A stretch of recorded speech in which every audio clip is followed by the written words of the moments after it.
રાજ્યમાં હાલમાં કેટલીક જગ્યાએ ચાંદીપુરમ વાયરસના કેસ જોવા મળી રહ્યા છે। આ વાયરસથી ગભરાવાની જરૂર નથી, પરંતુ સાવચેતી આપણે અવશ્ય રાખીએ। ચાંદીપુરા વાયરસ એ નવો વાયરસ નથી। 1965માં સૌ પ્રથમ મહારાષ્ટ્રમાં નોંધાયો હતો અને ગુજરાતમાં પણ દર વર્ષે આ વાયરસના કેસ નોંધાતા હોય છે। સામાન્યપણે વેક્ટર અસરગ્રસ્ત સેન્ડ ફ્લાય રેત માખીના કરડવાથી આ રોગ થાય છે, જે સામાન્ય રીતે 9 મહિનાથી 14 વર્ષના બાળકોને વધારે અસર કરે છે અને ગ્રામીણ વિસ્તારોમાં વધારે જોવા મળે છે। જેના લક્ષણો હાઈ ગ્રેડ તાવ આવવો, ઉલટી, ઝાડા થવા, માથાનો દુખાવો અને ખાસ કરી ખેંચ આવવી એના મુખ્ય લક્ષણો છે। આ પ્રકારના લક્ષણો દેખાય તો તરત જ નજીકના હોસ્પિટલનો ડૉક્ટરનો સંપર્ક કરવો અને ખૂબ ઝડપથી સારવાર માટે આપણે દવાખાનામાં પહોંચી જઈએ। હાલમાં ગુજરાતમાં 4 જિલ્લાઓમાં કુલ 9 કેસ નોંધાયા છે। અન્ય રાજ્યના લોકો પણ અહીંયા વસે છે તેવા 3 કેસ નોંધ્યા છે। હાલમાં 7 દર્દીઓ સારવાર હેઠળ છે।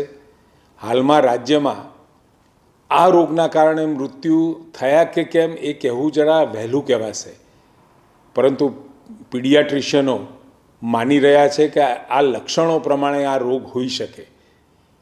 આ વાયરસની ચકાસણી માટે આપણે નમૂનાઓને પૂના ખાતે મોકલ્યા છે। એનું પરિણામ આવેથી આપણને ખબર પડશે કે આ જે રોગ છે ચાંદીપુરમ છે કે બીજું।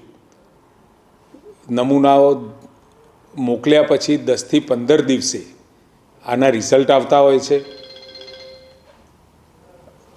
હાલ ચાંદીપુરાના સસ્પેક્ટેડ આ કેસ હોય એવું આપણને લાગી રહ્યું છે। હાલમાં રાજ્યમાં 6 મૃત્યુ નોંધાયા છે।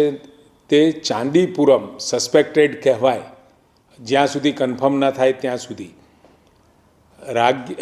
રાજ્ય સરકાર પણ અને આરોગ્ય વિભાગ પણ આ રોગને ફેલાવવા ન દેવા માટે સઘન પ્રમાણે ચેકિંગ અને લોકોનું પરીક્ષણ પણ કરી રહ્યા છે। અત્યાર સુધીમાં 400થી વધુ ઘરોમાં અને 19,000 જેટલા લોકોનું આપણે સ્ક્રીનિંગ પર કરી ચૂક્યા છીએ।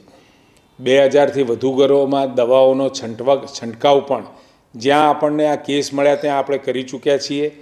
આ રોગ ચેપી બિલકુલ નથી, ગભરાવાની જરૂર નથી, પણ સાવચેતી આપણે અચૂક રાખીએ એવી આપ સૌને મારી વિનંતી છે।